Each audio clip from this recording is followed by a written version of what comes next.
जय हिंद दोस्तों। खान सर ने बायोलॉजी फाउंडेशन 2022 में जो डाइजेस्टिव सिस्टम यानी कि पाचन तंत्र का जो पीडीएफ नोट्स प्रोवाइड किए हैं, उसी नोट्स के साथ टेस्ट भी दिए हैं। उस टेस्ट को आज हम लोग इस वीडियो में सॉल्व करने वाले हैं। यह टेस्ट सभी कॉम्पिटिटिव एग्जाम के लिए बहुत ही इंपॉर्टेंट है। जैसे कि आप देख सकते हैं, खान सर ने खुद अपने नोट्स में लिखा है कि ये जो नोट्स है यानी कि ये जो टेस्ट है, ये यूपीएससी, बीपीएससी एंड आपको एनडीए, बीपीएससी एंड एसएससी जैसे एग्जाम के लिए बहुत ही इंपॉर्टेंट क्वेश्चन है। आप खुद देख सकते हैं। तो ये है नोट्स है जो है डाइजेस्टिव सिस्टम का यानी कि पाचन तंत्र का। ये चीज आप देख पा रहे होंगे। इसके बाद में ये आपका नोट्स देख पा रहे होंगे। इसके नीचे अगर आप स्क्रॉल करते हुए आएंगे तो आपको मिलेगा टेस्ट पीडीएफ यानी कि जो टेस्ट का। तो मैं आपको दिखा देता हूँ टेस्ट कहाँ पर है। देख सकते हैं यहाँ से स्टार्ट होता है आपका वस्तुनिष्ठ प्रश्न यानी कि टेस्ट है, यहाँ से आपको देना है, जिसमें टोटल 212 क्वेश्चन है। तो आज हम लोग उस टेस्ट को इस वीडियो में सॉल्व करेंगे। आप टेस्ट को देखने से पहले यानी कि क्वेश्चन देखने से पहले आप सबसे पहले इस टेस्ट का पीडीएफ डाउनलोड कर लीजिए। इस वीडियो के डिस्क्रिप्शन में मैंने एक वेबसाइट का लिंक दे दिया है, जहां से आप खान सर के सभी सब्जेक्ट का पीडीएफ और इस टेस्ट का पीडीएफ आसानी से डाउनलोड कर पाएंगे। चलिए मैं आपको एक बार दिखा भी देता हूं कि आप पीडीएफ को कैसे डाउनलोड करेंगे। सबसे पहले आपके अपने मोबाइल के क्रोम ब्राउजर में ओपन करना होगा और लिखना होगा YesRA। इसका मैं लिंक आपको वीडियो के डिस्क्रिप्शन में दे दूंगा, वहां से भी आप डायरेक्ट जा सकते हैं। सिंपली आपको ये चीजें सर्च कर लेना है। सर्च करने के बाद में आप ऐसे एक वेबसाइट पर आ जाएंगे और आपको थ्री लाइन पे क्लिक करना होगा एंड आपको खान सर पीडीएफ नोट्स पे क्लिक करना होगा। इसका स्क्रॉल करते हुए नीचे आएंगे, आपको एक सेक्शन दिखेगा foundation batch PDF note section. इसमें जाकर आपको सर्वर 1 या सर्वर 2 को क्लिक कर देना होगा। क्लिक करने के बाद में अब आपको चूज करना है कि किस सब्जेक्ट का आप टेस्ट यानी कि पीडीएफ डाउनलोड करना चाहते हैं। तो ये जो टेस्ट है वो है बायोलॉजी फाउंडेशन 2022 का, तो हम इस वाले ऑप्शन पे क्लिक कर देंगे। इसके बाद में देख सकते हैं ये आपका पांचवे यानी कि चौथे नंबर पे जो पीडीएफ है डाइजेस्टिव सिस्टम का है विथ टेस्ट। तो इसको आपको डाउनलोड कर लेना है। अगर आप इस टेस्ट को अपने लैपटॉप या कंप्यूटर में खोल रहे होंगे तो यहाँ पर आपको कॉर्नर पे डाउनलोड का ऑप्शन मिल जाएगा। अगर मोबाइल में खोल रहे होंगे तो थ्री डॉट का ऑप्शन मिलेगा, जहां से आपको डाउनलोड या शेयर करने का ऑप्शन मिल जाएगा। इसी तरीके से आप इस पीडीएफ को डाउनलोड कर लेंगे और आप खुद एक बार इसको सारे क्वेश्चन को करेंगे। इसके बाद आपको वीडियो देखना है। तो चलिए अब हम लोग देख लेते हैं कि जो टेस्ट है वो टेस्ट का पहला क्वेश्चन क्या है। तो हम आ चुके हैं क्वेश्चन पे डायरेक्ट।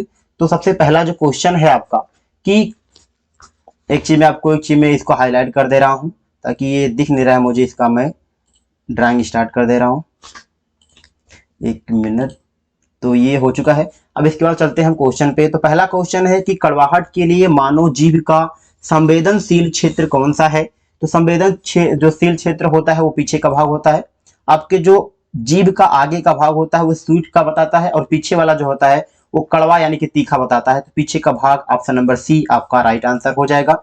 एक चीज आप देख पा रहे होंगे कि जो टेस्ट जिस एग्जाम में पूछे गए हैं उसके बगल में वो एग्जाम भी लिखा गया है। जैसे कि देख सकते हैं ये क्वेश्चन है आपका बीपीएससी प्री 2020 में पूछा गया क्वेश्चन है। तो हम आते हैं क्वेश्चन नंबर 2 है हमारा कि मानव शरीर में पाचन का अधिकांश भाग किस अंग में संपन्न होता है। तो छोटी आंत में सबसे ज्यादा पाचन की क्रिया होती है। तो ऑप्शन नंबर सी छोटी आंत आपका राइट आंसर हो जाएगा। क्वेश्चन नंबर 3 है मनुष्य की मुख गुहा में निम्न में से किसका पाचन प्रारंभ होता है। यानी कि अगर आप खाना खाते हैं सबसे पहले किसका पाचन स्टार्ट होता है, तो वो होता है कार्बोहाइड्रेट। ऑप्शन नंबर सी आपका राइट आंसर हो जाएगा। क्वेश्चन नंबर 4 है कि लार निम्न में से किसके पाचन में सहयोग करती है। किसके पाचन में सहयोग करती है, तो वह है मंड। यहाँ पर आपको ऑप्शन मिल जाएगा मंड यानी कि स्टार्च। ऑप्शन नंबर ए आपका राइट आंसर हो जाएगा। क्वेश्चन नंबर 5 है कि कथन आपको दिया है और कारण दिए हैं, इसका आपका राइट आंसर बताना है। तो पहले कथन है कि मानव शरीर में यकृत वसा के पाचन में महत्वपूर्ण भूमिका निभाता है। बिल्कुल सही है। जो यकृत जो होता है वो पित्तरस के द्वारा वसा का पाचन करती है। इसके बाद में कारण जो दिया गया है कि यकृत 2 महत्वपूर्ण वसा पाचक एंजाइम उत्पन्न करती है, यह भी बिल्कुल सही है। तो यानी कि आप देख सकते हैं कि पहली बात तो यकृत के बारे में बता रहा है कि वसा उत्पन्न करता है, जो महत्वपूर्ण भूमिका निभाता है, और जो कारण है वो बता रहा है कि मतलब इसको कठोर कर दे रहा है। इसका मतलब ये हुआ कि दोनों जो ऑप्शन है आपके यानी कि ए और आर यानी कथन और कारण दोनों सही है, और जो आर है ए का सही कारण है। तो ऑप्शन नंबर ए आपका राइट आंसर हो जाएगा। फिर क्वेश्चन नंबर हम 6 पर आ जाते हैं। क्वेश्चन नंबर 6 है कि एंजाइम एक क्या है। तो एंजाइम जो होता है वो एक प्रोटीन होता है, बट ऑप्शन में विटामिन है, बैक्टीरिया है, बैक्टीरियम, वायरस एंड बायो उत्प्रेरक। तो एंजाइम जो होता है प्रोटीन के साथ साथ एक उत्प्रेरक भी होता है, बस इसमें दिया है बायो उत्प्रेरक, तो आपका राइट आंसर सी ही हो जाएगा। अगर प्रोटीन होता तो हम लोग प्रोटीन को ही लगाते, तो ऑप्शन नंबर सी आपका राइट आंसर हो जाएगा। इसके बाद में अगले क्वेश्चन पर आते हैं। क्वेश्चन नंबर आपका 7 है। एक चीज हाईलाइटर दोबारा गायब हो गया, तो हम दोबारा हाईलाइटर को लेकर आते हैं। ठीक, अगले क्वेश्चन पर आते हैं। क्वेश्चन नंबर 7 है कि एंजाइम मूलतः क्या है। एंजाइम मूलतः क्या है, तो देखिए सेम क्वेश्चन है आपका, इससे पहले पूछा था कि एंजाइम क्या है, अब पूछा जा रहा है कि एंजाइम मूलतः क्या है। इसमें ऑप्शन आपको मिल जाता है प्रोटीन का, तो ऑप्शन नंबर सी आपको प्रोटीन लगा देना है। ये क्वेश्चन देख सकते हैं आप कितना महत्वपूर्ण क्वेश्चन है। ये क्वेश्चन बहुत बार पूछा गया है, यानी कि 3, 4 टाइम 6 टाइम एग्जाम में पूछा गया है। देख सकते हैं प्री में, मेंस में, सीएस में, मेंस, बहुत सारे बार क्वेश्चन पूछा गया है। इसके बाद में हम आते हैं क्वेश्चन नंबर 8 पर। तो क्वेश्चन नंबर 8 हमारा है, देख लेते हैं कौन सा है। तो क्वेश्चन नंबर 8 है कि एंजाइम है। देखिए दोबारा सेम क्वेश्चन को रिपीट कर रहा है, बट पूछने का जो तरीका है वो अलग है। तो पहला यानी कि 8वां नंबर जो क्वेश्चन है कि एंजाइम है, तो एंजाइम आप मैंने पहले ही बता दिया आपको कि एंजाइम एक प्रोटीन है, तो ऑप्शन नंबर सी ही आपका प्रोटीन राइट आंसर होगा। क्वेश्चन नंबर 9 है कि निम्नलिखित में से कौन सा एंजाइम ग्लूकोज को इथेनॉल में परिवर्तन करने को प्रेरित करता है। कौन सा एंजाइम, तो वो है जाइमेज, तो ऑप्शन नंबर ए जो होगा आपका जाइमेज वो राइट आंसर हो जाएगा। क्वेश्चन नंबर 10 पर आते हैं। जैविक सिस्टम यानी कि लिविंग सिस्टम में रासायनिक क्रिया की प्रक्रिया को तेज करने में उत्तरदायी पदार्थ कौन सा है, तो वो एंजाइम है जो प्रक्रिया को तेज कर देता है। ऑप्शन नंबर सी आपका राइट आंसर हो जाएगा। क्वेश्चन नंबर 11 है कि निम्नलिखित में से किस एक की उत्पत्ति यकृत का कार्य है। किस एक की उत्पत्ति जो होता है वो यकृत का कार्य है, तो जो यकृत जो हमारा होता है वो यूरिया को उत्पादन करता है, यूरिया उत्पत्ति करता है, तो ऑप्शन नंबर बी जो होगा यूरिया, ये राइट आंसर हो जाएगा। क्वेश्चन नंबर आते हैं। एक चीज आप देख पा रहे होंगे, श्लेष्मा जो है ये आपका उत्पन्न करता है, जो जठर ग्रंथि होती है श्लेष्मा उत्पन्न करती है। इसके बाद में आते हैं जिसे श्लेष्मा को म्यूकस भी कहते हैं। तो क्वेश्चन नंबर 12 है कि लिपिड्स का पाचन निम्नलिखित में से कुछ की उपस्थिति में होता है। लिपिड का पाचन निम्नलिखित में से, यहाँ पर लिखा गया है कुछ, तो यहाँ होता है किसकी उपस्थिति में होता है, यहाँ पर होना चाहिए था किसकी उपस्थिति में होता है, तो होता है लाइपेज की उपस्थिति में होता है, लेकिन पित्त अम्ल जो होता है इसकी उपस्थिति में भी होता है। तो इसमें से 2 ऑप्शन सही हो जाएंगे आपको। अच्छा, इसमें ऑप्शन भी और है कि इसमें आपका 1 और 2 सही है, इसका मतलब आपका सी ऑप्शन चलेगा कि केवल 1 और 2 सही है। Option number C right answer हो जाएगा। क्वेश्चन नंबर 13 है कि एंजाइम लाइपेज का स्रोत है। एंजाइम लाइपेज का स्रोत है, तो वह है अग्नाशय, जिसे बोलते हैं pancreas. Option number B pancreas right answer हो जाएगा। क्वेश्चन नंबर 14 है कि मानव तंत्र में निम्नलिखित में से कौन सा एक पाचक एंजाइम नहीं है।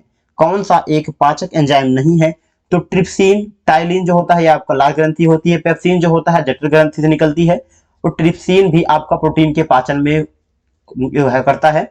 जो ये है आपका गैस्ट्रीन, ये आपका जो है पाचक एंजाइम नहीं है, यानी कि ऑप्शन नंबर बी जो है गैस्ट्रीन, ये आपका राइट आंसर हो जाएगा। क्वेश्चन नंबर 15 है कि मानव शरीर में प्रोटीन का पाचन निम्नलिखित में से किस अंग में प्रारंभ होता है। प्रोटीन का पाचन जो होता है वो कहां से उत्पन्न हो जाता है, सबसे पहले होता है प्रोटीन का पाचन पेप्सिन के माध्यम से। पेप्सिन निकलता है जठर ग्रंथि से, और जठर ग्रंथि जो होती है वो अमाशय में होती है, तो ऑप्शन नंबर डी जो होगा अमाशय वो राइट आंसर हो जाएगा। क्वेश्चन नंबर 16 पर आते हैं, इसमें भी आपको कथन और कारण बताने हैं। तो पहला है कि हमारे आहार में सभी प्रोटीनों का पाचन केवल क्षुद्रांत में होता है। क्षुद्रांत का होता है इलियम, इसको बोलते हैं इलियम। हमारे आहार में सभी प्रोटीनों का पाचन केवल इलियम में होता है। अगर क्षुद्रांत कहें तो थोड़ा सा कठिन हो जाता है, इसलिए इंग्लिश में ही इसका नाम उच्चारण करना ठीक रहेगा। तो इलियम होता है, तो इलियम में ऐसे प्रोटीन का जो पाचन जो स्टार्ट हो जाता है वो आपका अमाशय में ही स्टार्ट हो जाता है, बट जो पूरी तरीके से प्रोटीन का पाचन होता है वो इलियम में होता है, यानी कि छोटी आंत का जो तीसरा भाग होता है जिसे इलियम कहते हैं, तो उसमें होता है। तो ये पहले कथन जो है आपका ये बिल्कुल सही है। इसके बाद में है कि अग्नाशय से प्रोटीन का पाचन करने वाली एंजाइम को क्षुद्रांत में छोड़ा जाता है। बिल्कुल देख सकते हैं इसमें कि अग्नाशय जो होता है यानी कि पैंक्रियाज जो होता है उससे प्रोटीन को पाचन करने वाले एंजाइम छोड़े जाते हैं, ताकि आपका प्रोटीन का पाचन अच्छे से हो सके। इसका मतलब जो कथन है वो आपका बिल्कुल सही है, और कारण भी इसको स्पष्ट कर रहा है, कारण भी इसको स्पष्ट कर रहा है। इसलिए हम चलेंगे ऑप्शन नंबर ए की तरफ कि दोनों यानी कि ए तथा आर दोनों सही हैं तथा आर ए का सही स्पष्टीकरण है, तो ऑप्शन नंबर ए आपका राइट आंसर हो जाएगा। अगले क्वेश्चन पर आ जाते हैं। इसके बाद में है क्वेश्चन नंबर 17, तो हम थोड़ा सा इसको क्वेश्चन नंबर 17 पर आ जाते हैं। क्वेश्चन नंबर 17 है आपका कि प्रोटीन के पाचन में सहायक एंजाइम है। प्रोटीन के पाचन में सहायक एंजाइम कौन कौन से होते हैं? तो इसमें जो ऑप्शन है आपका वो है ट्रिप्सिन। और इसे प्रोटीन के पाचन आप जानते ही हैं कि प्रोटीन का जो पाचन होता है वो अमाशय से स्टार्ट होता है, जठर ग्रंथि से निकलती है सबसे पहले पेप्सिन, तो पेप्सिन से भी प्रोटीन का पाचन होता है एंड ट्रिप्सिन से भी आपका प्रोटीन का पाचन होता है। और एक होता है आप इरेप्सिन, इरेप्सिन से भी प्रोटीन का पाचन होता है जो छोटी आंत में होता है। तो option number C trypsin right answer हो जाएगा। क्वेश्चन नंबर 18 है कि स्टार्च को जल अपघटन से ग्लूकोज बनाने वाला एंजाइम है, ग्लूकोज बनाने वाला जो एंजाइम है वो है आपका एमाइलेज। तो ऑप्शन नंबर बी होगा एमाइलेज राइट आंसर हो जाएगा। अगले क्वेश्चन पर आते हैं। क्वेश्चन नंबर 19 है कि कौन से परिवर्तन में एंजाइम ट्रिप्सिन उत्प्रेरक का कार्य करता है? कौन से परिवर्तन में जो एंजाइम होता है वो ट्रिप्सिन यानी कि प्रोटीन पचाने वाला एंजाइम उत्प्रेरक का कार्य करता है? तो होता है प्रोटीन को एमिनो अम्ल में तोड़ना, यानी कि यहाँ पर लिखा है प्रोटीन को एमिनो, यहाँ पर लिखा है प्रोटीन मतलब प्रोटीन को एमिनो अम्ल में जो तोड़ देता है वो होता है ट्रिप्सिन, यानी कि प्रोटीन को पचाने का काम करता है ट्रिप्सिन। अभी क्वेश्चन आप पहले ही देख चुके हैं। तो ऑप्शन नंबर सी जो होगा, यहाँ पर प्रोटीन लिखा है तो आप इसको प्रोटीन कर लेना है आपको। ऑप्शन नंबर सी आपका राइट आंसर हो जाएगा। क्वेश्चन नंबर 20 है कि मानव शरीर में पुच्छ कौन सी संरचना से संलग्न होता है? मानव शरीर में पुच्छ कौन सी संरचना से संलग्न होता है? तो होता है बृहदांत। कौन सा? बृहदांत हो जाएगा आपका। ऑप्शन नंबर होगा ए बृहदांत राइट आंसर हो जाएगा। क्वेश्चन नंबर 21 है कि मानव शरीर में क्षुद्रांत मतलब इलियम बोलिए इसको। मानव शरीर में इलियम के 3 संरचनात्मक भागों की लंबाई कौन सा सही ह्रासवान क्रम है? कौन सा सही ह्रासवान क्रम है ये आपको बताना है। तो चलते हैं। इसके बाद जो हो जाएगा आपका सबसे पहले जो होता है वो होता है शेषांत्र, शेषांत्र, इसके बाद में होता है मध्यांत, इसके बाद में होता है ग्रहणी। तो हम चलेंगे ऑप्शन नंबर डी की तरफ, यानी कि ऑप्शन नंबर डी आपका हो जाएगा राइट आंसर। इसके बाद में अगले क्वेश्चन पर आ जाते हैं। एक चीज में दोबारा इसको रिवीजन कर लेते हैं। तो शेषांत्र यानी शेषांत्र को बोलते हैं इलियम भी बोलते हैं इसको, शेषांत्र को इलियम बोलते हैं। इसके बाद मध्यांतर आएगा, फिर ग्रहणी आएगा। छोटी आंत की भाग ही बात कर रहा है, इसको हमें उल्टे क्रम में लिखना है, इसलिए ये आपका राइट आंसर डी हो जाएगा। अगर सही क्रम यानी कि जो बढ़ती क्रम में लिखना होता तो स्टार्टिंग होता है ग्रहणी से, इसके बाद मध्य का भाग होता है, इसके बाद में इलियम। मध्यांतर को बोलते हैं क्या? जुजिनम बोलते हैं। और ग्रहणी जो होता है जिसे बोलते हैं डेडुनम। तो सबसे पहले होता है इलियम, जुजिलम, इसके बाद में होता है आपका डेडुनम। तो ऑप्शन नंबर डी ही राइट होगा। ठीक, कोई बात नहीं। क्वेश्चन नंबर 22 पे आते हैं। क्वेश्चन नंबर 22 है कि एंजाइम तथा उसके कार्यों के सही जोड़े का चयन कीजिए। एंजाइम तथा उसके कार्यों के सही जोड़े का चयन कीजिए। तो पहला है कि अम्लीय फास्फेटस जो होता है सूत्र कणिका चिन्हक किण्वन जो ऑक्सीकारक कार्यों से संबंधित है। तो बिल्कुल ये सही है। तो हम ऑप्शन नंबर ए की तरफ चलेंगे। ऑप्शन नंबर ए आपका राइट आंसर हो जाएगा। अगले क्वेश्चन पर आते हैं। क्वेश्चन नंबर 23 है कि निम्नलिखित में से कौन सा लार की सहायता से पच जाता है। लार की सहायता से कौन पच जाता है ये आपको बताना है। तो मंड जो होता है वो लार की सहायता से ही पच जाता है, जिसे मंड को हम कहते हैं स्टार्च भी कहते हैं। तो ऑप्शन में भी स्टार्च ही है। तो ऑप्शन नंबर बी आपका राइट आंसर हो जाएगा। अगले क्वेश्चन पर आते हैं, यानी क्वेश्चन नंबर 24 पर आ जाते हैं। तो देख लेते हैं क्वेश्चन नंबर जो 24 है आपका कि नीचे दिए गए कथन दिए गए हैं, इसमें भी आपको कथन दिया गया है एंड उसके कारण दिए गए हैं, उसको आपको बताने हैं। तो पहला जो कथन है कि मानव शरीर सेलुलोज के पाचन में असक्षम है। बिल्कुल, मानव शरीर जो होता है वो सेलुलोज को पचा नहीं सकता। लेकिन अगर हम जीव की बात करते हैं, जैसे कि गाय, भैंस या ऐसे जानवर की अगर हम बात करते हैं, तो वो जो होते हैं वो सेलुलोज को पचा लेते हैं। सेलुलोज का मतलब होता है जैसे कि अगर किसी चीज को हम खा लेते हैं, जैसे कि पेड़ का खाल खा लेते हैं तो हमारे शरीर में नहीं पचता, या अगर हम कपड़े खा लेते हैं तो भी हमारे शरीर में नहीं पचता। वैसे जानवरों में भी कपड़े ठीक से नहीं पचते हैं, बट कुछ हद तक पच जाते हैं। तो मानव शरीर में सेलुलोज का पाचन जो होता है वो असक्षम है। तो बिल्कुल कथन बिल्कुल सही है, हम इसको पचा नहीं सकते। सेलुलोज का मतलब होता है कपड़ा, और अब जो पौधे होते हैं उसका ऊपरी जो परत होता है उसे हम सेलुलोज कहते हैं। फिर कारण है आपका कि मानव शरीर में स्टार्च अपघटक एंजाइम डाइस्टेज विद्यमान रहता है। बिल्कुल, तो आपका जो कारण है वो भी सही है। कारण जो है आपका सही है। इसमें बताया जा रहा है कि मानव शरीर में स्टार्च अपघटक होते हैं, यानी कि स्टार्च को पचाने वाले एंजाइम भी होते हैं, एंड डाइस्टेज तो होता ही है, विद्यमान रहते हैं। तो कारण भी सही है आपका, कथन भी सही है यानी कारण भी सही है। लेकिन आप एक चीज देख पा रहे होंगे कि दोनों में कोई भी एक दूसरे की मतलब बारे में नहीं बता रहा है। ये मेरे की कथन अलग बता रहा है और कारण अलग बता रहा है, तो मतलब दोनों का स्पष्टीकरण सही नहीं है, बट ऑप्शन दोनों सही है। तो हम चलेंगे ऑप्शन नंबर बी की तरफ कि दोनों, यानी कि दोनों ए और आर दोनों सही है, बट जो है तथा आर ए का सही स्पष्टीकरण नहीं है। तो ऑप्शन नंबर बी आपका राइट आंसर हो जाएगा। क्वेश्चन नंबर 25 है आपका कि शरीर में अतिरिक्त ग्लूकोज यानी कि ग्लाइकोजोन में परिवर्तित होकर भंडारित रहता है। आपको पता ही होगा कि हमारे शरीर में जो ग्लूकोज होता है, जो हम खाना खाते हैं वो ग्लूकोज में कन्वर्ट होता है, और ग्लूकोज जो होता है वो हमारे शरीर में ग्लाइकोजोन में परिवर्तित होकर स्टोर रहता है। और जब भी हमें उसकी आवश्यकता होती है, यानी कि हम दौड़ते हैं या कुछ अलग काम, कुछ भी काम करते हैं, तो उसकी जब जब आवश्यकता होती है तो वो हमें एनर्जी प्रदान करता है। तो स्टोर किस में होता है? ग्लाइकोजन में होता है। लेकिन ये जो शरीर में ग्लूकोज होता है ये काम कौन करता है ये आपको बताना है। तो जो यकृत होता है, यकृत में होता है, तो ऑप्शन नंबर बी आपका होगा यकृत में, बी राइट आंसर हो जाएगा। क्वेश्चन नंबर आते हैं कि 26 है कि 10 दिनों से अधिक दिन तक उपवास करने पर लीवर पर क्या प्रभाव पड़ता है? लीवर पर क्या प्रभाव पड़ता है? तो जो लीवर होता है वो लीवर में ग्लूकोज जो स्तर होता है यानी कि लेवल जो होता है वो कम हो जाता है। तो ऑप्शन नंबर ए ही आपका राइट है कि लीवर में ग्लूकोज स्तर कम हो जाता है। Option number A right answer हो जाएगा। क्वेश्चन नंबर 27 है कि यकृत एवं मांसपेशियों में ऊर्जा जमा होती है। यकृत एवं मांसपेशियों में ऊर्जा जमा होती है तो किसके कारण होती है? तो होता है किसके रूप में होती है ये आपको बताना है, कारण नहीं।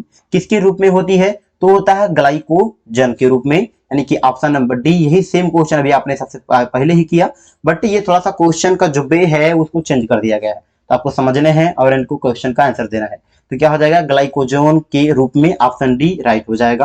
क्वेश्चन नंबर 28 है कि मानव शरीर की सबसे बड़ी ग्रंथि कौन सी है? तो मानव शरीर की सबसे बड़ी जो ग्रंथि है वो लीवर है, यानी कि यकृत है। ऑप्शन नंबर ए आपका लीवर राइट आंसर हो जाएगा। क्वेश्चन नंबर 29 है कि मानव शरीर में सबसे बड़ी ग्रंथि, सेम क्वेश्चन लगता है, मानव शरीर की सबसे बड़ी ग्रंथि कौन सी है? यानी इसके बाद 29 नंबर क्वेश्चन है कि मानव शरीर में सबसे बड़ी ग्रंथि है। तो सबसे बड़ी ग्रंथि इसमें क्या क्या ऑप्शन है? इसमें भी ऑप्शन आपके यकृत ही रहेंगे। ऑप्शन नंबर बी लीवर, यकृत ही राइट आंसर हो जाएगा। क्वेश्चन नंबर 30 पर आते हैं कि निम्न अंगों में से पित्त का संचय किसमें होता है? यानी पित्त का संचय किसमें होता है ये आपको बताना है। तो इसका जो होता है पित्ताशय, क्या हो जाएगा आपका? पित्ताशय में ही पित्त का संचय होता है। ऑप्शन नंबर डी जो होगा पित्ताशय राइट आंसर हो जाएगा। अगले क्वेश्चन पर आते हैं, यानी क्वेश्चन नंबर होगा आपका 31। तो क्वेश्चन नंबर 31 पर आ जाते हैं। क्वेश्चन नंबर 31 है कि शरीर के किस भाग में पित्त का निर्माण होता है? सेम क्वेश्चन इससे पहले भी आया था कि सॉरी मतलब पित्ताशय, उसमें बताया गया था कि निर्माण का होने के बाद में वो स्टोर कहां पर होता है, बट इसमें पूछा जा रहा है कि निर्माण किसके द्वारा होता है? तो निर्माण होता है आपका यकृत के द्वारा, यानी कि लीवर के द्वारा होता है। तो ऑप्शन नंबर आपका ए राइट आंसर हो जाएगा। अगले क्वेश्चन पर आते हैं। क्वेश्चन नंबर आपका 32 है कि पित्ताशय में उपस्थित पत्थर, पत्थर का मतलब स्टोन, निम्नलिखित में से किसका पाचन प्रभावित करता है यानी पाचन करने से रोकता है? तो वो आपका है वसा का पाचन ठीक से नहीं हो पाता है, और वसा से आपको एनर्जी मिलती है, तो इससे वसा का पाचन नहीं हो पाता। तो ऑप्शन नंबर बी आपका राइट आंसर हो जाएगा। क्वेश्चन नंबर 33 है कि सामान्य मानव के संदर्भ में निम्न कथनों पर विचार कीजिए। निम्न कथनों पर विचार कीजिए। तो पहला है कि HCl की मौजूदगी की अनुक्रिया के रूप में ग्रहणी से सेक्रेटिन उत्पन्न होती है। सेक्रेटिन उत्पन्न होती है, तो ये तो बिल्कुल गलत हो जाएगा आपका। इसके बाद में है कि वसीय अम्लों की मौजूदगी की अनुक्रिया के रूप में इलियम, क्षुद्रांत मतलब इलियम से एंट्रोग्रोस्ट्रान उत्पन्न होता है। बिल्कुल एंट्रोग्रेस्ट्रान उत्पन्न होता है। तो दो आपका सही है, यानी कि ऑप्शन नंबर बी की तरफ चलेंगे, केवल दो सही हैं। इसके बाद अगले क्वेश्चन पर आते हैं। क्वेश्चन नंबर 34 है कि निम्नलिखित में से कौन सा एंजाइम प्रोटीन को एमिनो अम्ल में विघटित करता है? देखिए यहाँ पर ये चीज लिखा है कि विघटित करता है। विघटित का मतलब होता है कि आपको परिवर्तित करना। आप समझ सकते हैं परिवर्तित करना, तो आपको बताना है कि प्रोटीन को एमिनो अम्ल में कौन परिवर्तित कर देता है, तो होता है ट्रिप्सिन। कौन सा होता है? ट्रिप्सिन। बस इसमें मुझे लगता है कि कहीं ऑप्शन नहीं है ट्रिप्सिन का, तो जो राइट आंसर आपका होगा वो होगा ट्रिप्सिन।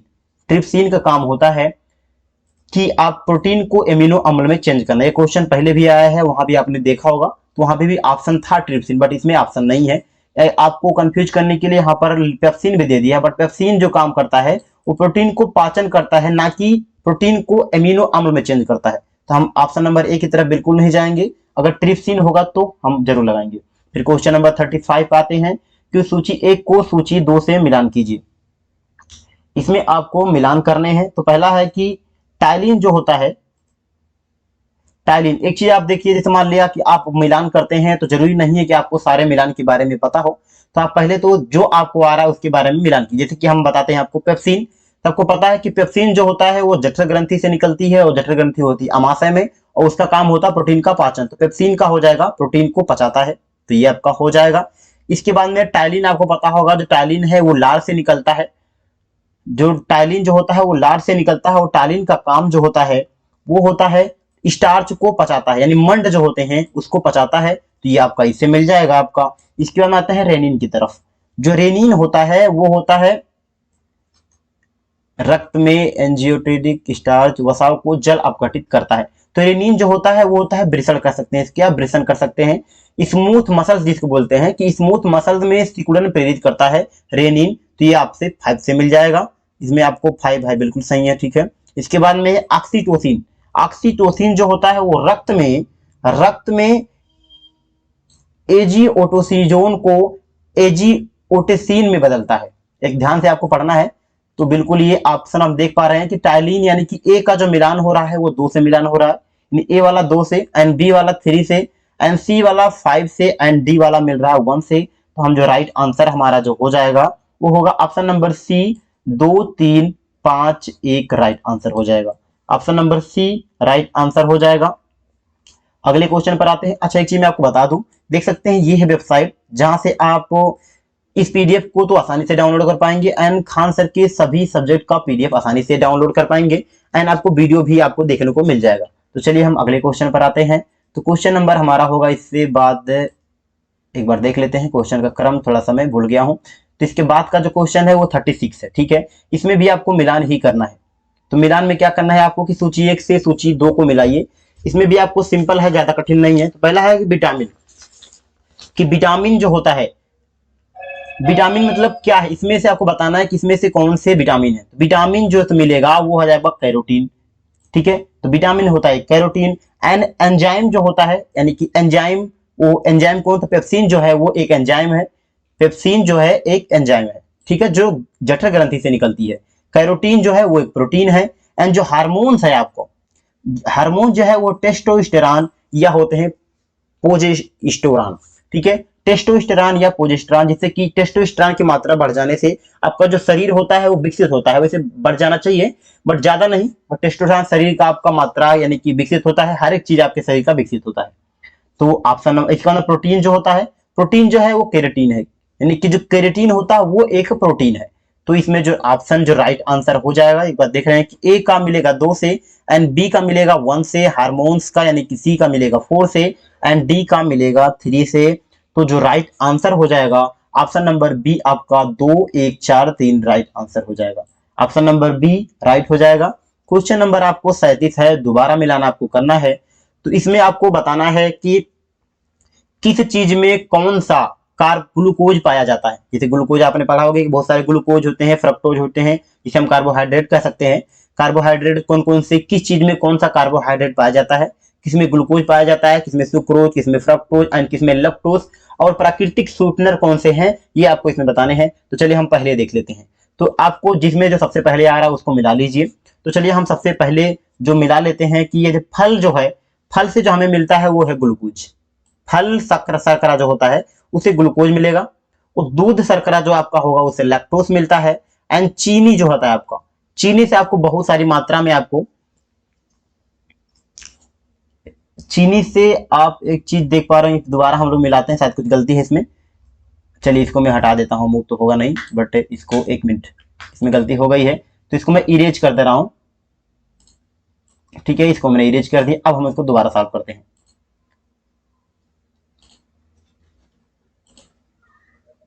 ठीक है, दोबारा मिलाते हैं। तो पहले जो फल शर्करा है, यानी कि जो फल यानी कि फ्रूट में है, जो फ्रूट में कौन से कार्बोहाइड्रेट पाए जाते हैं, तो जो फ्रूट है उसमें मिलता है आपका फ्रक्टोज। तो फ्रक्टोज कहां पर आपका है, तो फल जो है फ्रक्टोज यहाँ ऊपर ही है, तो फल में फ्रक्टोज पाए जाते हैं। और दूध जो है, दूध में पाया जाता है लैक्टोज। तो दूध कहाँ मिल जाएगा आपका, लैक्टोज कहां पर है, नीचे है, लैक्टोज मिल जाएगा। एंड चीनी से जो आपका मिलेगा, इसमें थोड़ा सा ये ऑप्शन इससे मिलना चाहिए, ये वाला थोड़ा सा ऑटोमेटिक काम कर रहा है, इसलिए थोड़ा सा गलत हो गया। अभी मैं आपको इसका नीचे वाला भी कूट जो है उसका भी राइट आंसर बता दूंगा, तो आप आसानी से इसको मिला पाएंगे। इसके अंदर दूध है, यानी सबसे पहले चीनी ही मिला लेते हैं कि चीनी जो है वो सुक्रोज पाया जाता है, यानी कि चीनी में सुक्रोज पाया जाता है। एंड जो स्वीटविया होता है वो उसे कहते हैं एक प्राकृतिक स्वीटनर कहते हैं, तो ये वाला इससे मिल जाएगा। अब इसमें एक बच गया है, यानी कि द्राक्षा शर्करा बच गया है, जो मिलेगा आपका ग्लूकोज से, ये मिल जाएगा आपका ग्लूकोज से। ठीक है, यानी कि हम मिलाते हैं अब।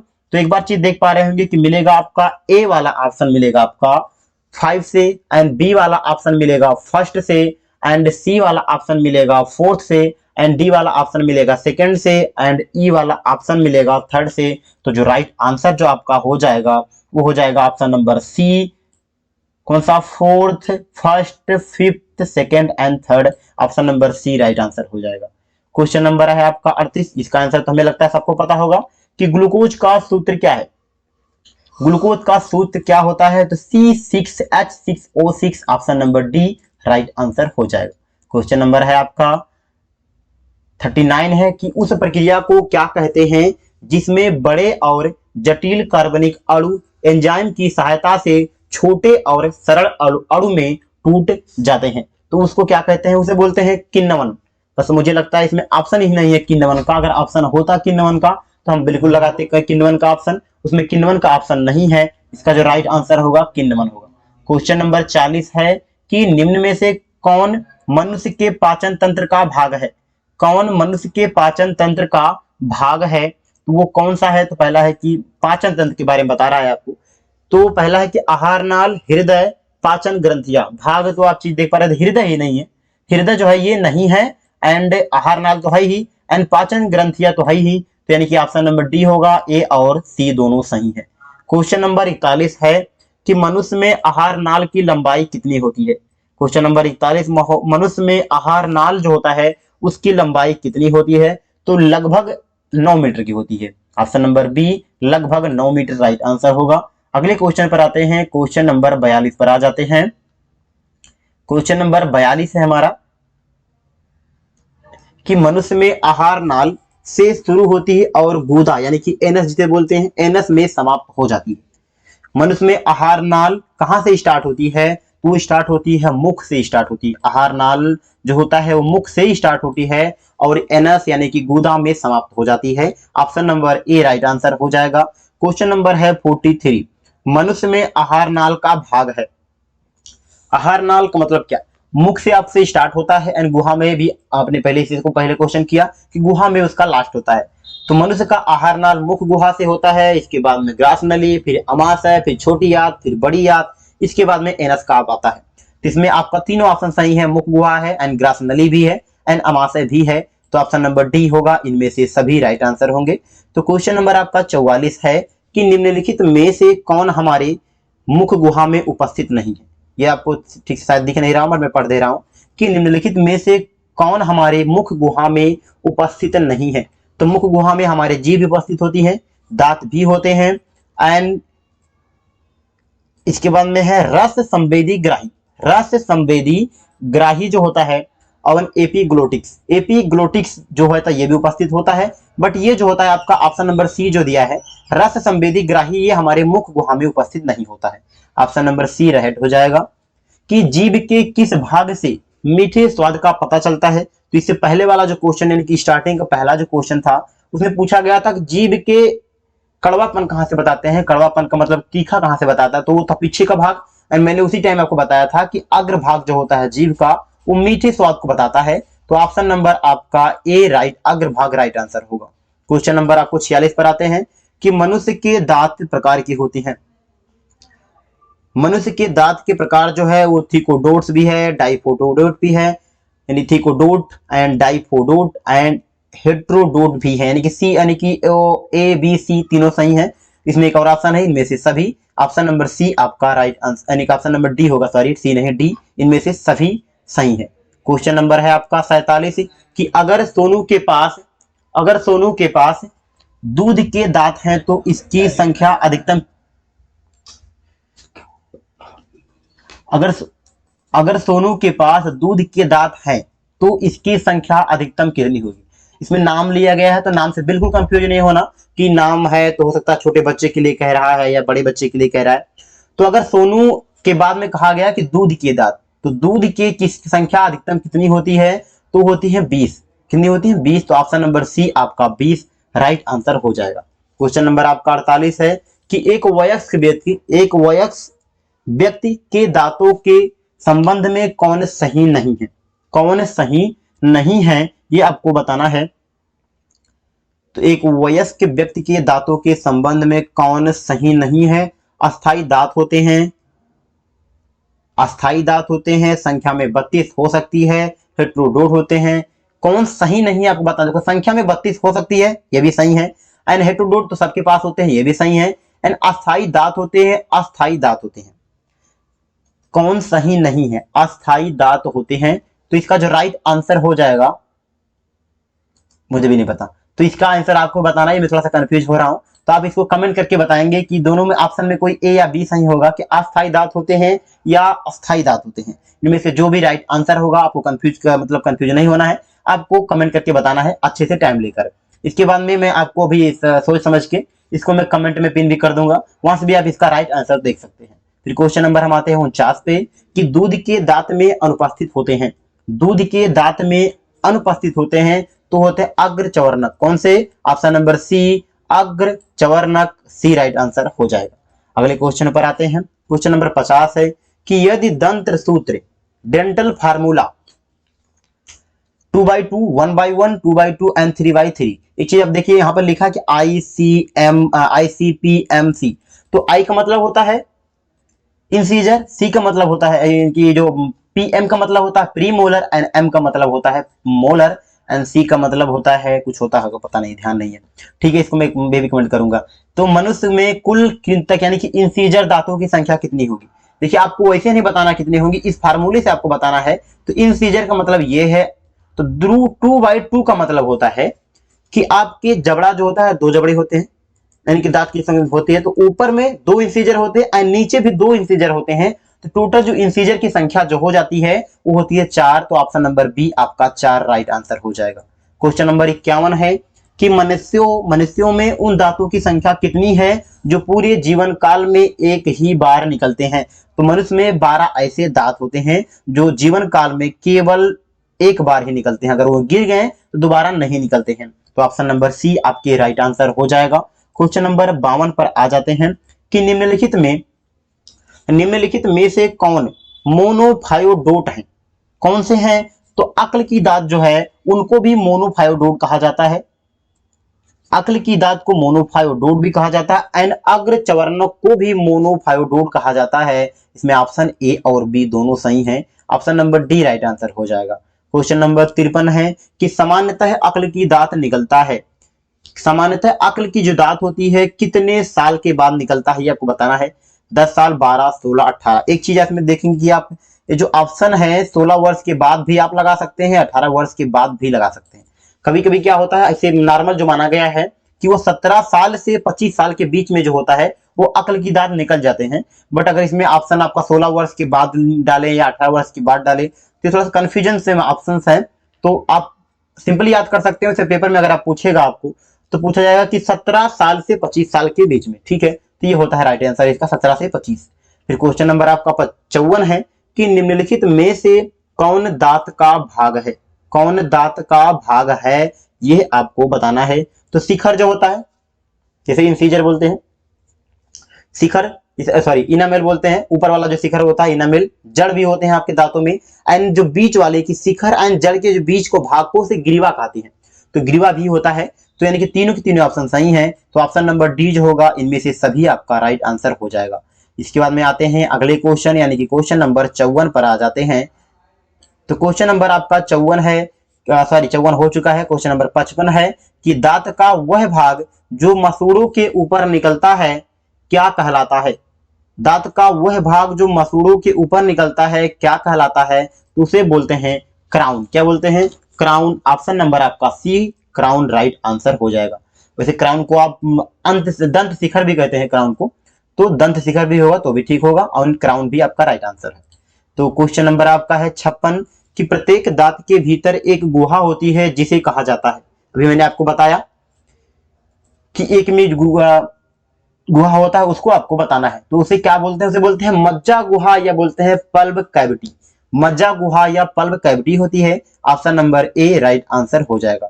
मज्जा गुहा जो पल्ब कैविटी होती है वो बहुत ज्यादा मजबूत नहीं होती। जब आपके दांत सड़ने लगते हैं तो सड़ने के दौरान उसी में आपके कीड़े घुस जाते हैं और वो ज्यादा कठोर ना होने के कारण वो अंदर अंदर ही आपके दांत को खोखला कर देते हैं। तो इसका option number A right answer हो जाएगा। क्वेश्चन नंबर आपका 57 है कि हमारे दांत का अधिकांश हिस्सा हल्के पीले रंग के पदार्थ का बना होता है। हल्के पीले रंग का मतलब जैसे कि हमारा दांत देख रहे हैं तो कहते हैं ना सफेदी की चमकार, तो बहुत ज्यादा सफेद भी हो जाता है बट वो सफेद नहीं कह सकते हम, उसे हल्का पीला रंग के पदार्थ भी कहते हैं। तो कौन सा जो ऊपरी भाग यानी कि जो दांत का ऊपरी भाग हमें दिखता है वो होता है एनामेल। तो ऑप्शन नंबर इसमें ए ही आपका एनामेल ही राइट आंसर हो जाएगा। क्वेश्चन नंबर है 58 कि आपको इसमें गैप भरने हैं कि दांत के संवेदी स्तर को सुरक्षा प्रदान करता है और दांत को चमकीला बनाकर रखता है। तो दांत का ऊपरी भाग ही आपको चमकता हुआ दिखाई देता है जिसे एनामेल कहते हैं। ऑप्शन नंबर बी भी आपका एनामेल राइट आंसर होगा। क्वेश्चन नंबर 59 है कि मानव शरीर का सबसे कठोर भाग कौन है।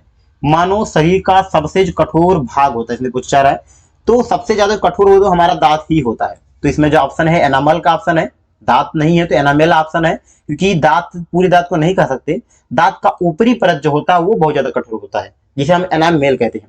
तो ऑप्शन नंबर सी आपका राइट आंसर होगा। क्वेश्चन नंबर 60 है कि मानव शरीर का सबसे कठोर ऊतक कौन सा है। सबसे कठोर ऊतक कौन सा है? दांत का एनामेल ही है। तो ऑप्शन नंबर आपका ए ही राइट आंसर हो जाएगा। 60 का ए राइट आंसर हो जाएगा।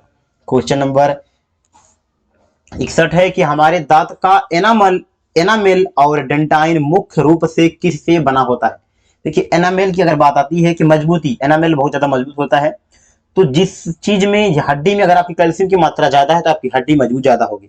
तो नॉर्मल सी बात है कि एनामेल आपका कैल्शियम से बना होगा। तो कैल्शियम, तीनों ऑप्शन में कैल्शियम दिए गए हैं। इसके बाद अब डेंटाइन किससे बना होता है? तो डेंटाइन बना होता है फास्फोरस से, जो बहुत ज्यादा फास्फोरस मजबूत नहीं रखता है, बट ठीक है। तो ऑप्शन नंबर बी जो होगा calcium and phosphorus right answer हो जाएगा।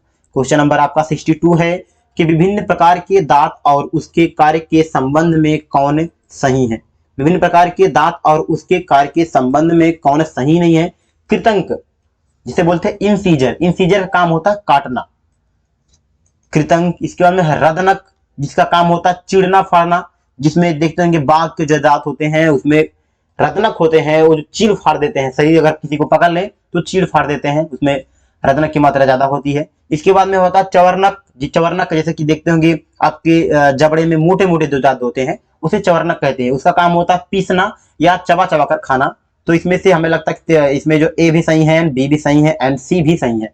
ऑप्शन नंबर डी की तरफ चलेंगे, इनमें से सभी सही है। क्वेश्चन नंबर आपका 63 पे आते हैं। मुख गुहा एक छोटी खुलती है जो वायु एवं भोजन दोनों का ही पथ है।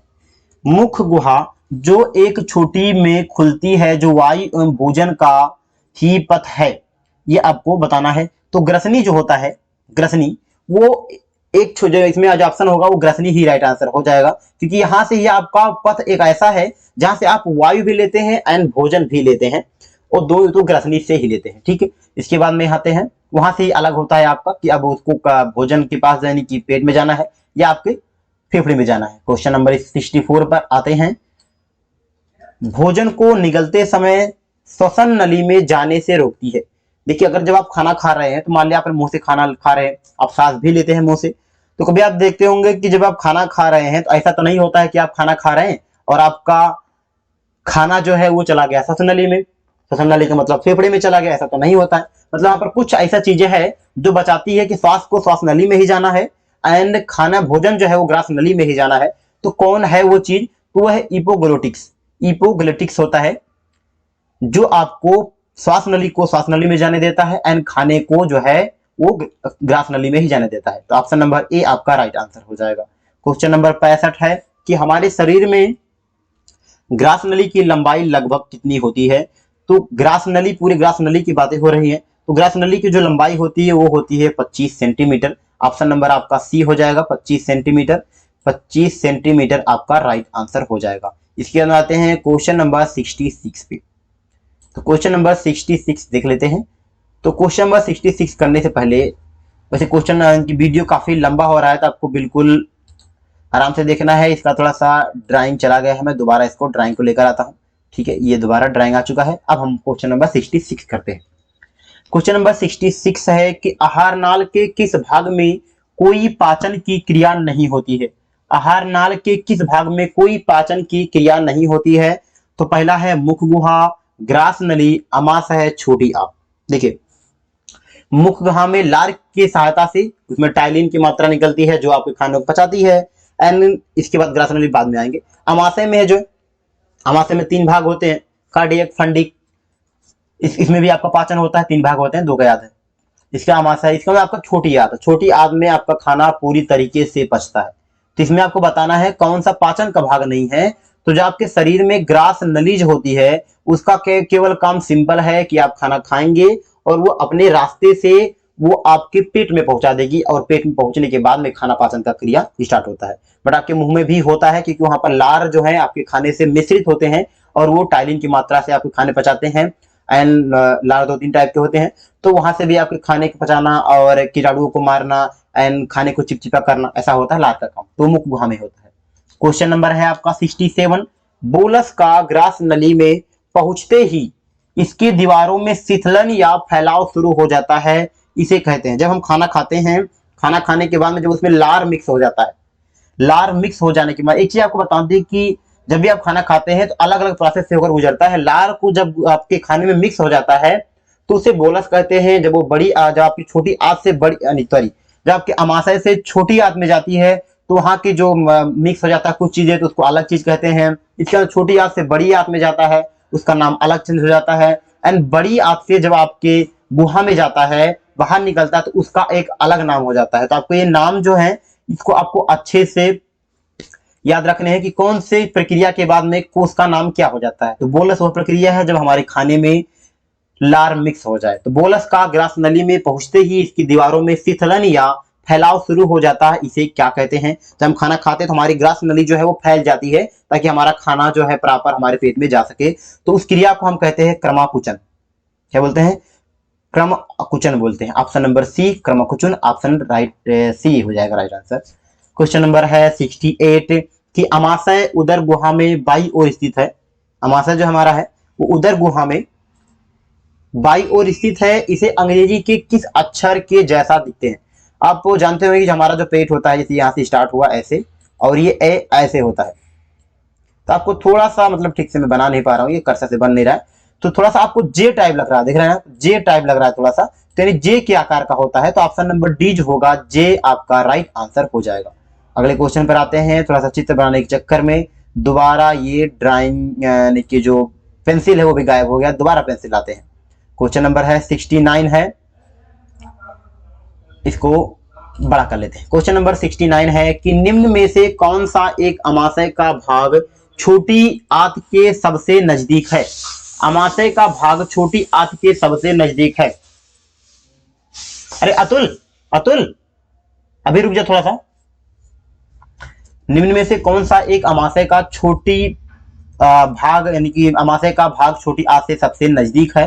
तो कौन सा है? तो देखिए, पहले होता है आपका कार्डियक जो आपके हृदय के पास होता है, इसलिए उसे हम कार्डियक कहते हैं। ठीक, इसके बाद में होता है फंडिक, जैसे फंडस लिखा है इसमें शायद, कार्डियक। देखिए कार्डियक, इसके बाद में फंडिक। मैं आपको आमाशय के बारे में बता रहा हूँ। सबसे पहला जो भाग होता है कार्डियक, उसके बाद में होता है फंडिक एंड तीसरा भाग होता है पाइलोरिक, जिसका कनेक्शन आपका यानी कि आमाशय से कनेक्शन आपका छोटी आंत में होता है, उसे बोलते हैं पाइलोरिक।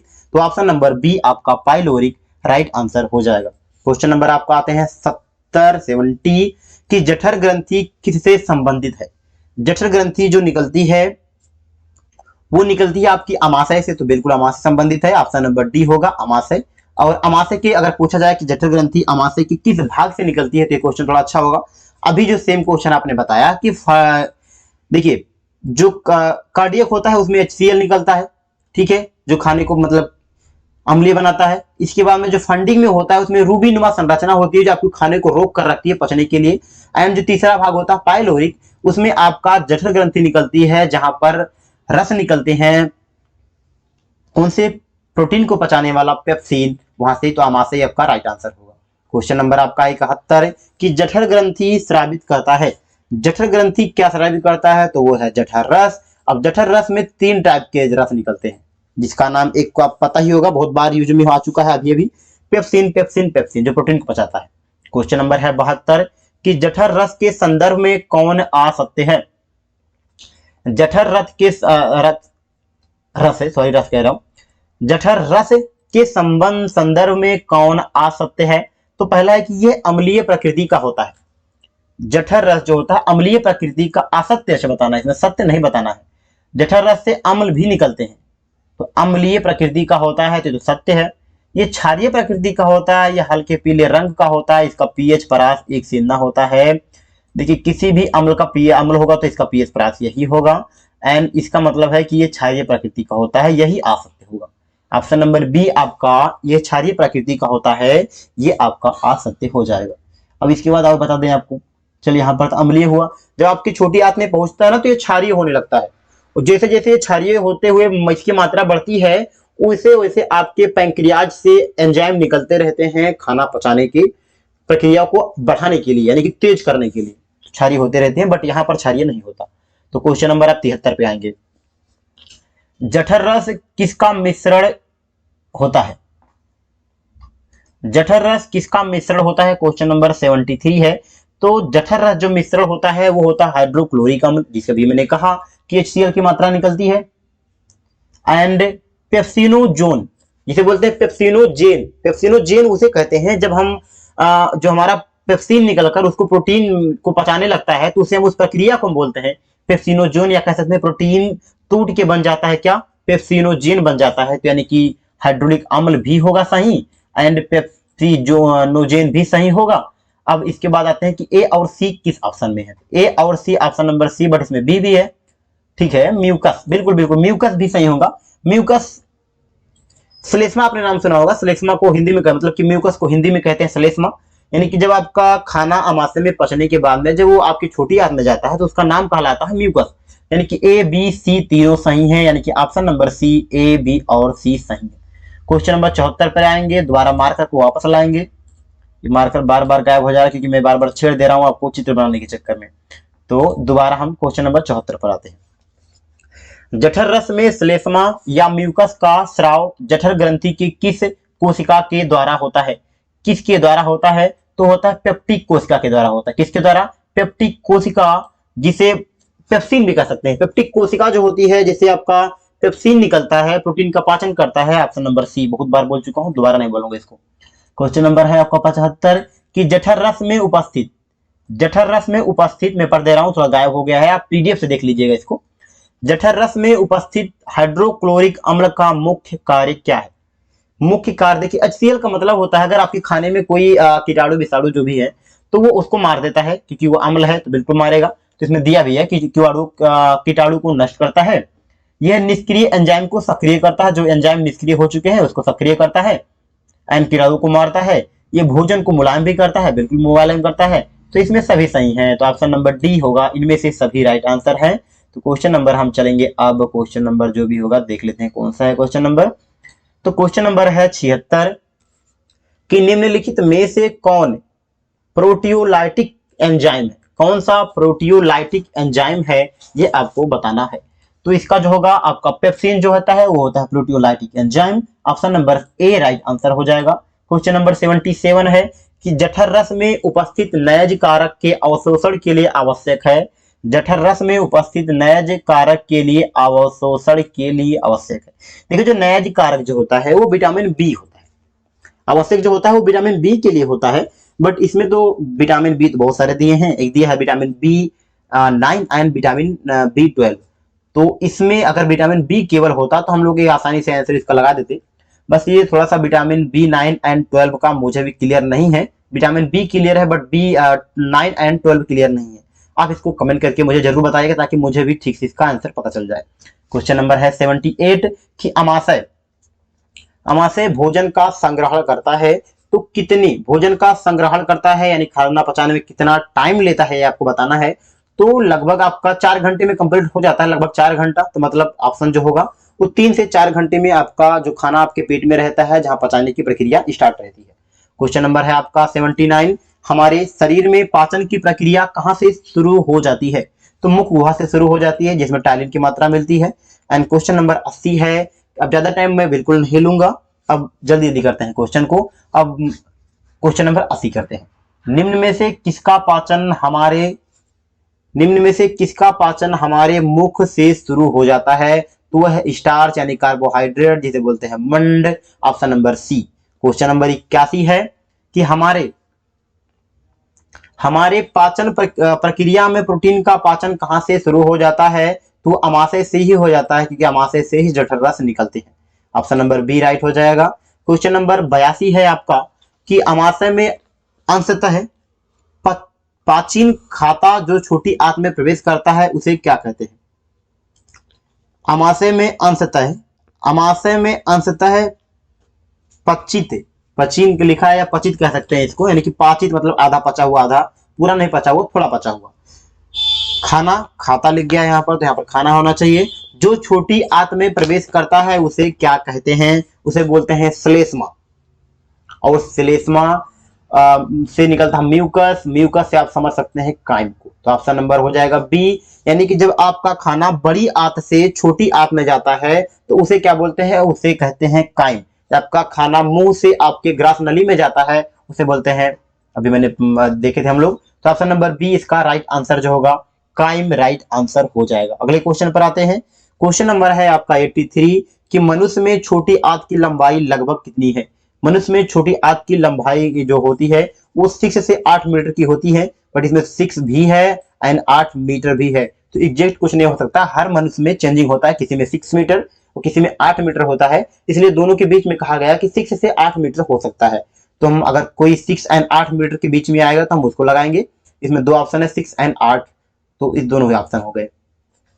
क्वेश्चन नंबर 84 है कि छोटी आंत का सबसे पहला और सबसे छोटा भाग कौन सा है।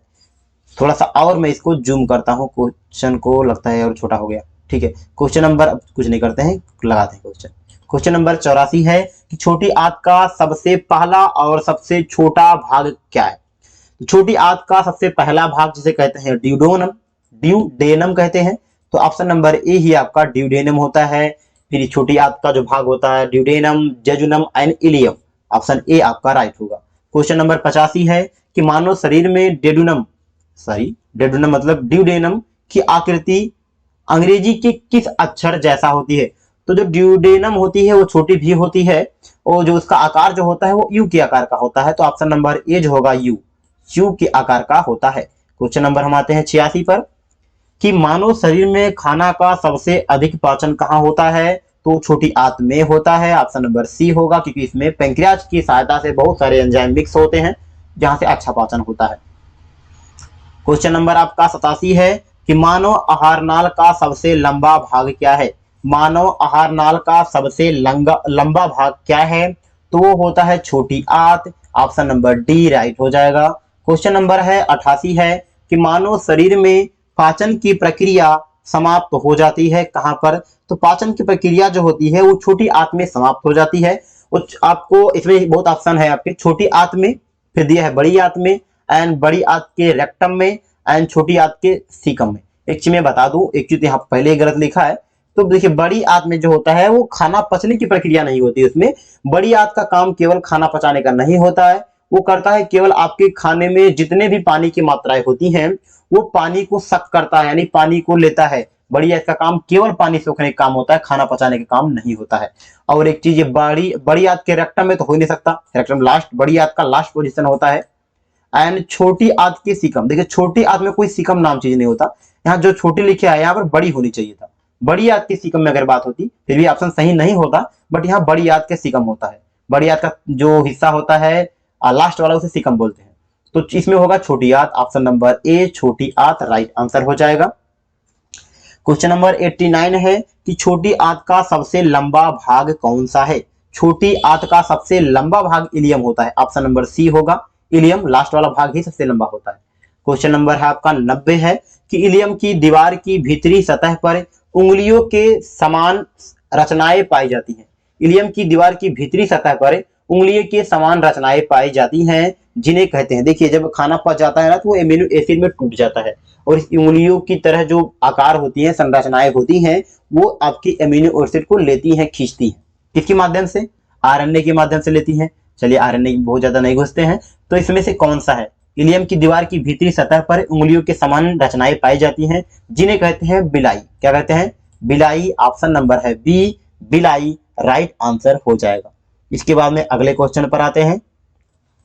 और जो बिलाई होता है उसका काम होता है लेना, आरएनए के माध्यम से लेता है, यानी कि लेने का मतलब है कि चूसने का काम होता है। सिंपली आप अवशोषण करना समझ सकते हैं, या ये चूसता, यानी कि जो खाना पच गया है, आपके खाना पचा होने के बाद में आपके खाने में कितना प्रोटीन की मात्रा है, कार्बोहाइड्रेट कितना है, कितना वसा है, सबको ये चूसता है। ठीक, तो चूसने का काम होता है इसका।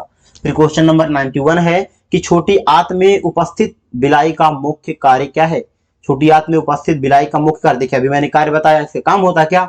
अवशोषण करना, मतलब चूसना। इसमें दिया है क्या दिया है? अवशोषण सतह को बढ़ाना एंड अवशोषण सतह को कम करना। देखिए अगर इसमें हम एज्यूम करें, वैसे चूसना काम होता है, अवशोषण करना होता है, बट ये अलग टाइप से इसका जो ऑप्शन दिए हैं, तो अवशोषण सतह को बढ़ाना ये भी हो सकता है, क्योंकि अगर किसी चीज को अगर बढ़ाते हैं तो वो चूसने का जो काम है वो ज्यादा करता है, यानी कि ज्यादा मात्रा में चूसेगा। तो हम ऑप्शन नंबर ए को ही राइट आंसर लगाएंगे इसमें।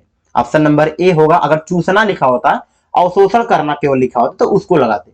फिर क्वेश्चन नंबर है 92 कि छोटी आंत में एंजाइम के सक्रिया के लिए आवश्यक होती है। छोटी आंत में एंजाइम के लिए सक्रिया के लिए आवश्यक होती है, तो आवश्यक क्या होती है? क्षारीय होती है। क्या? क्षारीय माध्यम होती है। जितना क्षारीय की मात्रा बढ़ती जाएगी उतने ज्यादा आपके पैंक्रियाज से एंजाइम निकलते जाएंगे और खाना पचना स्टार्ट होगा। फिर क्वेश्चन नंबर है आपका 93, बड़ी आंत का कौन सा भाग छोटी आंत के इलियम से जुड़ा होता है। बड़ी आंत का कौन सा भाग जो होता है वो छोटी आंत के, यानी छोटी आंत का लास्ट पोजीशन जो होता है, इलियम जिसे कहते हैं, उससे जुड़ा होता है। तो वो कौन सा है? तो वो होता है आपका सीकम। क्या होता है? सीकम। ऑप्शन नंबर सी आपका सीकम राइट आंसर हो जाएगा। ये बड़ी आंत का सबसे पहला भाग होता है सीकम। फिर क्वेश्चन नंबर है 94 कि अवशोषी अंग, अवशोषी अंग, इसके बाद में क्या लिखा है? ये लिखा है अपेंडिक्स, सॉरी इसमें थोड़ा सा गायब हो गया, बट मैं पढ़ दे रहा हूं। अवशोषी अंग अपेंडिक्स, जिसकी रचना एक उंगली जैसी होती है, उंगली जैसी होती है। अपेंडिक्स जिसकी रचना एक उंगली जैसी होती है, किसका भाग है? तो ये बड़ी आंत का भाग है। ये देखिए अपेंडिक्स जो होता है वो अक्सर लुप्त हो रहे हैं, ऐसी बात नहीं, हमारे शरीर में लुप्त हो जा रहे हैं, क्योंकि ये इसका जो काम होता है, उसका काम होता था सेलुलोज को पचाना। यानी कि अगर हम पौधा खा लेते हैं, घास फूस खा लेते हैं, तो हमारा उसका काम होता है, अपेंडिक्स का काम होता है पचाना उसको। बट ये लगातार इसका यूज हो नहीं रहा है, क्योंकि हम पहले के जो लोग थे वो खाते थे घास फूस, बट अब नहीं खाते हैं, तो ये इसकी आवश्यकता ही नहीं पड़ रही है खाना पचाने में। तो अपेंडिक्स का कोई काम नहीं है, धीरे धीरे ये मतलब लुप्त हो रहा है, छोटा होता जा रहा है, ऐसा मतलब वैज्ञानिकों का मानना है, मेरा नहीं कहना है। तो अपेंडिक्स जो है वो छोटा होता जा रहा है। तो इसका जो है बड़ी आंत का कौन से भाग है? देखिए बड़ी आंत का सबसे पहला जो भाग होता है वो सीकम होता है, तो बड़ी आंत के सीकम का है। तो ऑप्शन नंबर जो होगा 94 का ए आपका राइट आंसर हो जाएगा। अच्छा, बड़ी आंत के सीकम नहीं, सॉरी बड़ी आंत के रेक्टम का भाग होगा, कि बड़ी आंत का जो सबसे पहला भाग होता है वो रेक्टम होता है। ऑप्शन नंबर सी आपका राइट आंसर हो जाएगा इसमें। फिर क्वेश्चन नंबर आते हैं 95, इसको मैं कंफर्म करके दोबारा कमेंट कर दूंगा इसको। क्वेश्चन नंबर 95 है कि भोजन को वापस बड़ी आंत से छोटी आंत में जाने से रोकता है। जैसे मान लिया आपने खाना खा लिया, छोटी आंत से भोजन को बड़ी आंत में चला गया, तो हो सकता है कि छोटी आंत में, और छोटी आंत से बड़ी आंत में जा सकती है, तो बड़ी आंत से छोटी आंत में भी तो आ सकती है लोढ़क, मतलब आ सकती है सड़क के। तो उसको रोकने का काम किसका है ये आपको बताना है। तो इसका जो रोकने का काम जो करता है उसे बोलते हैं इलियोसिकल वाल्व। क्या बोलते हैं? इलियोसिकल बाल्ब ऑप्शन नंबर डी दिया है, इलियोसिकल बाल्ब ऑप्शन नंबर डी, जो केवल क्या करती है, वो बाल्ब होती है यानी एक तरफ से ही खुलती है, दोबारा वो नहीं खुलती है। जैसे एक होता है बाल्ब, तो बाल्ब एक ही तरफ खुलती है। ऑप्शन नंबर डी जो होगा इलियोसिकल बाल्ब राइट आंसर होगा। क्वेश्चन नंबर है आपका 96 है कि निम्न में से कौन सा एक बड़ी आंत का कार्य नहीं है। निम्न में से कौन सा एक बड़ी आंत का कार्य नहीं है, तो भोजन का पाचन करना, खनिज और अवशोषित का अवशोषण करना, एंड श्लेष्म म्यूकस का स्राव। देखिए जल का अवशोषण करना ये बड़ी आंत का ही काम है, मेन काम यही है जल का अवशोषण करना। लेकिन जो यहाँ पर एक चीज दिया है श्लेष्म यानी म्यूकस का स्राव करना, तो म्यूकस का जो स्राव करने का जो काम होता है वो होता है अमाशय का। पहली बात तो ये हो नहीं सकता। और रही बात खनिज और औषधि का अवशोषण, देखिए कभी अगर आप पानी पी रहे हैं तो हो सकता है कि पानी की सहायता से, पानी जब वो सक कर रहा है, पानी अवशोषण कर रहा है, तो उसमें खनिज और औषधि भी मिश्रण हो सकते हैं, तो उसको भी वो ले सकता है, तो बिल्कुल ये भी सही हो जाएगा। और रही बात भोजन की पाचन में उसका यूज नहीं होता है, बट मान सकते हैं कि थोड़ा बहुत हो जाता है, तो हम जो हमारा राइट आंसर होगा ऑप्शन नंबर डी होगा, क्योंकि ये तो होता है अमाशय में, तो इसका कोई लेना देना नहीं है। ऑप्शन डी राइट आंसर होगा। क्वेश्चन नंबर है आपका 97 है कि पाचन प्रक्रिया में अपचित और अपचित और अन्य अवशोषित पदार्थों को क्या कहते हैं। देखिए मैंने अपने खाना खा लिया, वो ठीक से नहीं पचा, ठीक, तो ये हो गया अपचित। अन अवशोषित मतलब कि हमारा शरीर जिसको अवशोषित नहीं किया, मतलब नहीं लिया, उस पदार्थ को क्या कहते हैं, तो उसे कहते हैं मल। क्या बोलते हैं, ऐसा मल नहीं कहेंगे, इसको बोलेंगे काइम, जो रियल नाम इसका जो होता है, यानी कि मल भी कह सकते हैं। ऑप्शन नंबर सी में दिया है मल, इसको मल ही लगाते हैं हम लोग, तो ऑप्शन नंबर सी जो होगा राइट आंसर मल हो जाएगा। ठीक है, बोलस नहीं हो सकता, ये तो खाते समय जब हम मुंह से जब गैस निकल जाता है उसे कहते हैं। यानी काइम नहीं हो सकता, काइम तो हमारा जब पेट से आता है छोटी आंत में उसे बोलते हैं काइम। मल होगा राइट आंसर। क्वेश्चन नंबर 98 है कि अस्थायी रूप से मल त्यागने से पहले तक यह में रहता है, यानी कि जो मल हमारा होता है वो इकट्ठा कहां पर रहता है, तो वो होता है मलाशय में। ऑप्शन नंबर सी होगा मलाशय। क्वेश्चन नंबर 99 है कि मलाशय का द्वार है जो शरीर के बाहर की ओर खुलता है। मलाशय का द्वार क्या कहते हैं, जहां से मल निकलता है उस द्वार को क्या कहते हैं, तो उसे बोलते हैं गूदा। ऑप्शन नंबर ए गूदा राइट आंसर हो जाएगा। इसके बाद में आते हैं क्वेश्चन नंबर 100 है कि निम्नलिखित में से कौन सा एक पाचक ग्रंथि नहीं है।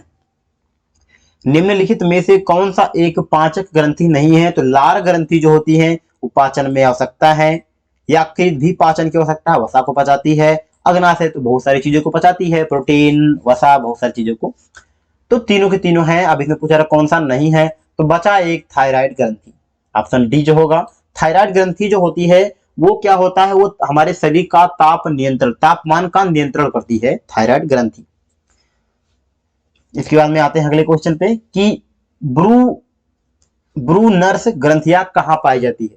तो ब्रूनर्स ग्रंथियां कहां पाई जाती है, तो वो पाई जाती है छोटी आंत में। अगर पूछा जाए कि छोटी आंत में कहां पाई जाती है, छोटी आंत के डेडुनम में पाई जाती है। कहां पर, डेडुनम बार बार कह रहा हूं मैं, ड्यूडेनम में पाई जाती है। ऑप्शन नंबर बी आपका ड्यूडेनम राइट आंसर हो जाएगा।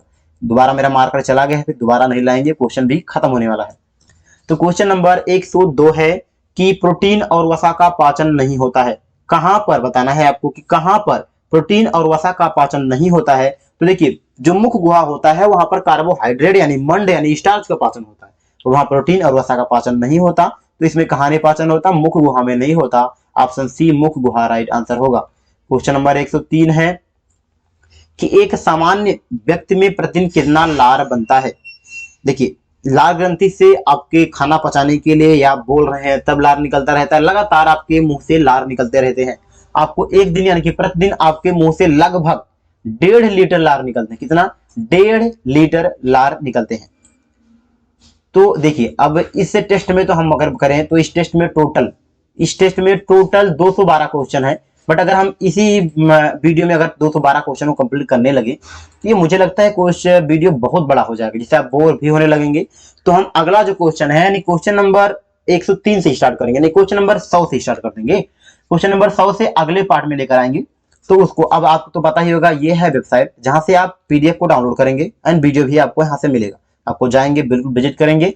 अगर आपको ये वीडियो पसंद आया है तो वीडियो को लाइक कीजिए, एंड चैनल को सब्सक्राइब कर लीजिए और बेल आइकन को जरूर दबा ले, ताकि जैसे ही मैं इसका नेक्स्ट पार्ट अपलोड करूं आपके पास सबसे पहले नोटिफिकेशन पहुंच जाए और आपको इस टेस्ट को पूरा कंप्लीट कर सके। मिलते हैं किसी अन्य वीडियो में, मतलब इसके अगले पार्ट के वीडियो में।